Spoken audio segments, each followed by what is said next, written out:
درود بیننده ارجمند، تحولاتی تاجیکستان و جهان را از رادیو آزادی پی میگیریم. امروز چهارشنبه 15 سپتامبر است. حالا توجه کنید به سرخط موضوعهای برنامه.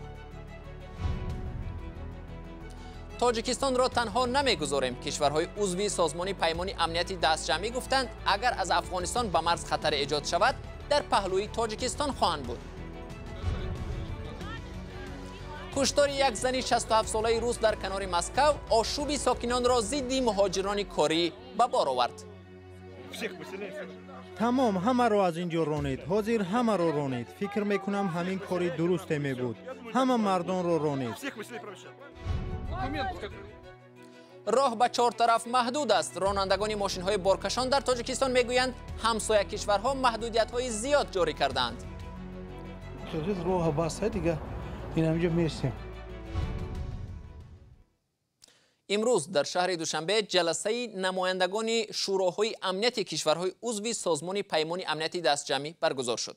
موضوع اساسی نشست تحولات اخیری افغانستان بود. همپیمانان تاجیکستان از این سازمان بار دیگر تاکید کردند که در صورت تهدید و یا پیش آمدن خطر از طالبان به تاجیکستان کمک رسانیدنی‌اند. همکارانم اسکندر فیروز و برات یوسفی در این نشست حضور داشتند و این گزارش را تهیه کردند. افغانستان یکی از موضوعهای کلیدی نشست سپاد یا سازمان پیمان امنیتی دستجمعی در شهر دوشنبه بود. شرکت کنندگان آن وزیران امور خارجه، وزیران مدافعه و سران شوراهای امنیتی کشورهای عضو در این باره یک اظهارات مشترک نشر کردند.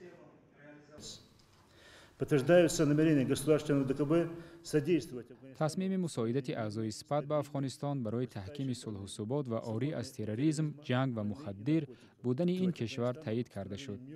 همچنین سازمان برای پشتیبانی از تلاش‌های بین المللی جهت تأمین ثبات و رشد افغانستان با نقش رهبری سازمان ملل متحد اظهار آمادگی کرده‌اند. همزمان کشورهای عضو اظهار آمادگی کردند که در صورت تهدید به مرزهای جنوبی این سازمان همگونه کمک‌های نظامی و نظامی فنی را به تاجیکستان خواهند رساند. در همایش اینچنین تصمیم گرفته شده است که قدم‌های بعدی سپاد به وضع مرزهای تاجیکستان و تحولات افغانستان بستگی خواهد داشت. سرگئی لاوروف وزیر امور خارجه روسیه گفت کشورش حالا مشاهده دارد که حکومت طالبان تا کجا وعده‌های خود را در افغانستان و هم تهدید نکردن و کشورهای آسیای میانه به جا می‌آورد.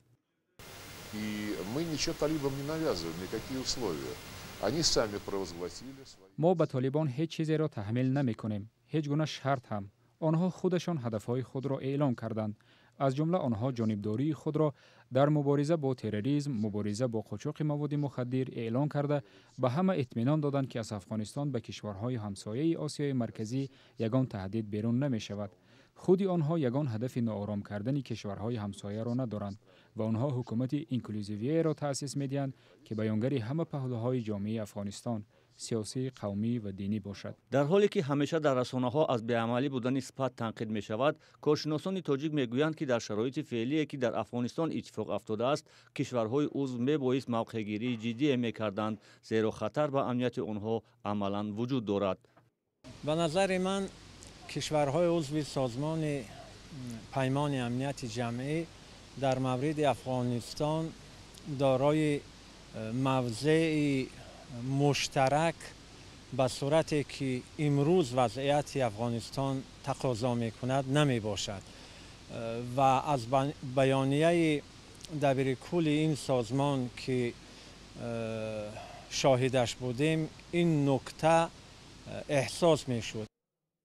تحلیلگران تخمین می‌زنند که شاید فردا در همایش سران کشورهای عضو در موضوع افغانستان بحث و نتیجه جدی‌تر صورت بگیرد.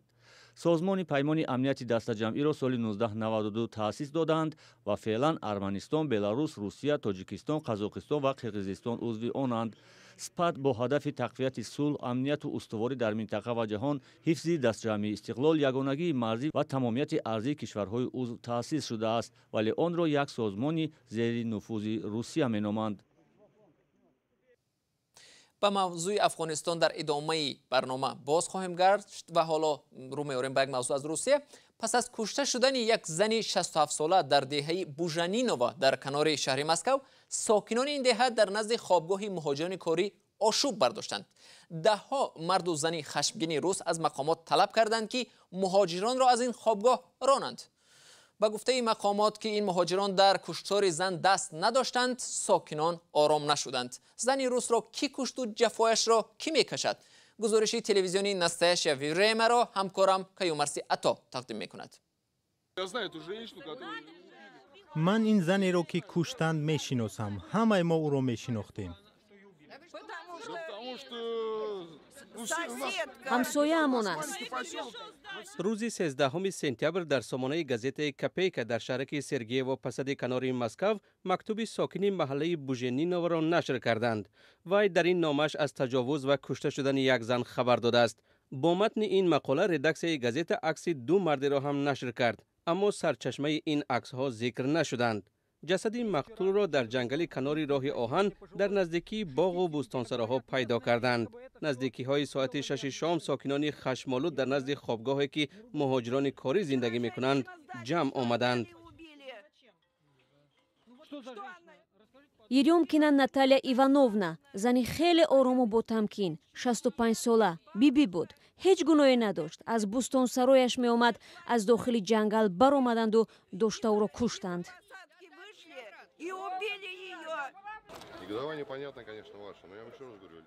اعتراض شما را من میفهمم، اما بار دیگر میگویم آدمانی که در این خوابگاه زندگی میکنند این جنایت را صادر نکردند. میفهمید؟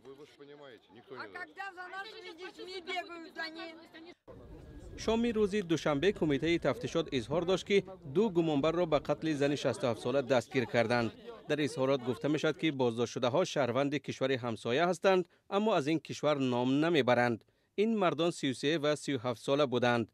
از ساعت 6 تا نیمه شب آدمان در نزد این خوابگاه جمع می شدند. گفته می شود در این اعتراض ها از 200 تا 1000 نفر شرکت داشتند. ساکنان بوژنینو طلب داشتند که خوابگاه مهاجران را تعجیلاً بندند.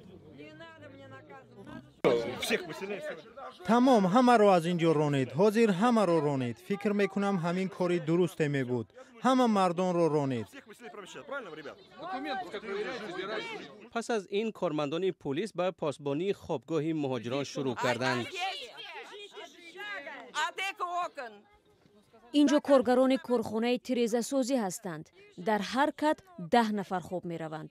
танҳо мардон ки албатта муштуқи зан мебошанд. ба онҳо фарқе надорад ки зан чанд сола аст. مقامات سرگیو پسد وعده دادند که خوابگاه مهاجران را میبندند. گمانبران بازداشت شدند. جنایتکاری را نباید به نژاد و ملت و رنگ پوست نسبت دهیم. در همه جا آدمان خوب و بد هستند. صبح 14 سپتامبر کمیته تفتیشات گفت که نسبت دو گمانبر این کشتار عیب اعلان شده است. اندری ورابیوف رئیس ولایت مسکو امر داد که خوابگاه مهاجران در بوژنینو بسته شده، دیگر خوابگاه‌هایی که نیز اعتراض ساکنان را به بار می‌آورد سنجیده شود. صبح دیگر مهاجران آسیمه سر با جامدان‌های خود خوابگاه را ترک کردند. در مرز تاجیکستان با افغانستان مردم از حضور طالبان در آن طرف سرحد نگرانند. این زمان میگویند امیدوارند که پاسبانان سرحدی 1300 کیلومتری تاجیکستان با افغانستان قادر به حفظ مرز و بوم وطن خود و محل زیست آنها از هر گونه تجاوز هستند. محمود جان رحمتزاده خبرنگار ما در شهر کلاب از ناحیه مرزی فرخار برگشت و گزارشش را همراه میبینیم. مرز تاجیکستان با افغانستان، اینجا ناحیه فرخاری تاجیکستان است و در آن سوی دریای پنج ولایت تخاری افغانستان. جالب است که نام منطقه در هر دو ساحل دریا درقد است. مرز آرام به نظر می رسد. ساکنان درقد تاجیکستان میگویند الحال تهدید را از آن سوی مرز احساس نکرده اند. آنها به نیرو و آمادگی مرزبانان باور دارند. پشکی گون سال یگان مثال چی شود سالاتو مثال مراجعت نکنند که اینجا مثال دورتر برین نزدیکی بعد نه مثال که مو گرم میرسن مثال. خط مرز را در اینجا جزیره های دریا پیچیده کرده است. اینجا منطقه مرزی سیاد است. در جزیره های روبروی آن ساکنان دهه حضرت بوستان افغانستان را دیدن ممکن است که گفته می شود مشغول زرشویی اند.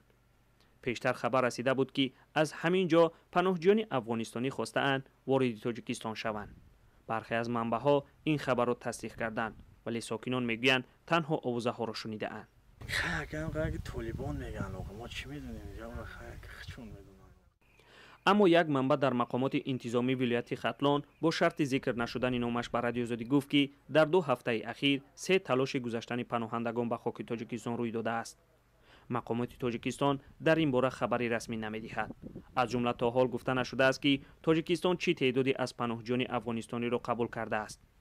عددهای از چند صد تا زیاده از 1000 صدا دادند، ولی نمایندگی اتحادیه اروپا در تاجیکستان روز 14 سپتامبر برای کمک به پناهندگان 160,000 یورو جدا کرد که قرار است مشکلات تا 5000 پناهنده افغانستان را در ولایت ختلان و ولایت مختار کوهستانی بدخشان آسان نماید. این نهاد از احتمال ورود تا 50,000 گریزه از افغانستان تا آخر سال روان صحبت کرده است. ولی مقامات تاجیکستان میگویند اکثر پناهجویان افغانستانی از تاجیکستان به کشورهای سوم فرستاده شده اند. محمود جان رحمتزاده، آزادی، مرز تاجیکستان با افغانستان.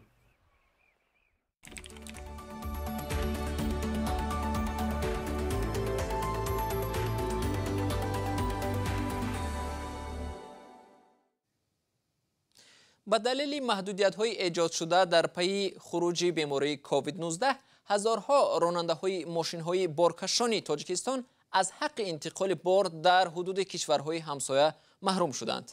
اما وزارت نقلیات تاجیکستان میگوید که در یک سال اخیر حجم بارکشانی به کشورهای همسایه 111% افزوده است. راننده‌های تاجیک میگویند که آنها حق دارند بارهای میزاجان را تنها تا مرز کشورهای همسایه انتقال بدهند. شهلا عبداللهیوا گزارش می‌دهد. راننده‌های این ماشین‌ها هفته‌ها باز در انتظار فرمایشگر ایستادند. به دلیل محدودیت‌های امنیتی و کووید 19 راننده‌های زیادی ماشین‌های بارکشی تاجیکستان از حق انتقال بار در حدود کشورهای همسایه محروم شدند. خیلی افغانستان نمیمونن. نمی حضورت نمیمونن، نمیرون. همین تو نیمی کوپری کامیرن و میگیرن برای خالی میکنن و میگیرن میآین. شیرخان بندر میرن دلش دیگه نمیرون که جنگه اونجا. فقط شیرخان بندر با بور میفرن. اونجا بور میفرن، اونجا بور شود با میگن ابرد نمیگردن دلش دیگه نمیرون. بعضی از راننده‌ها میگویند با ترس عازم افغانستان میشوند. اندری تالاکوف که قبلا با ترکیه و چین و ایران و افغانستان بار میکشاند میگوید مقامات کشورهای همسایه قاعده‌ها و طلبات استاندارد بارکشانی را پیوسته تغییر میدهند. بود دیگه استاندارد کرده خطوه. یعنی تو سرحد میروند بعد باز رو تو سرحد میرو پیرگروز میشو. راننده‌ها از آن اظهار نگرانی می‌کنند که از دریافت مزد برای کارشان محروم شده، تأمین بودجه خانواده‌هایشان هم با مشکل روبرو شده است. قرغیز راه بسته دیگه این همینجا میرسیم. در همین حال وزارت نقلیات تاجیکستان از افزایش حجم بارکشی به کشورهای همسایه خبر داد. به اطلاع این نهاد حجم بارکشانی 111% افزوده است. توسط گذرگاه‌های افغانستان انتقال بار 108% نسبت به همین دوره سال گذشته، توسط گذرگاه سریاسای ازبکستان 120% نسبت به همین دوره سال گذشته، توسط گذرگاه فوتی آباد 205% نسبت به همین سال گذشته و توسط گذرگاه قلمه با در سرحد جمهوری مردمی چین 245% نسبت به همین دوره سال گذشته زیادتر بالا انتقال داده شده هستند، هم از جانب تاجیکستان و هم از جانب دولت‌های همسایه. مقامات میگویند محدودیت‌های بارکشی به افغانستان به دلیل امنیت قابل قبول است، اما دلیل‌های منطقی سبب بسته شدن راه‌های ارتباطی زمینی میان قرقیزستان با تاجیکستان را کسی تا حال نمی‌تواند شرح بدهد. بیننده ارجمند، وقتی برنامه اخبار آزادی اینجا با پایان میرسد. تشکر از شما که تا این لحظه ها با ما بودید. خبر و گزارش های دیگر در سامانه رادیو آزادی www.azadi.org گذاشته شدند. گزارش های ویدیویی را در صفحه آزادی ویدیو می توانید تماشا کنید. تا ملاقات بعدی، خدا نگهداری هر یک شما.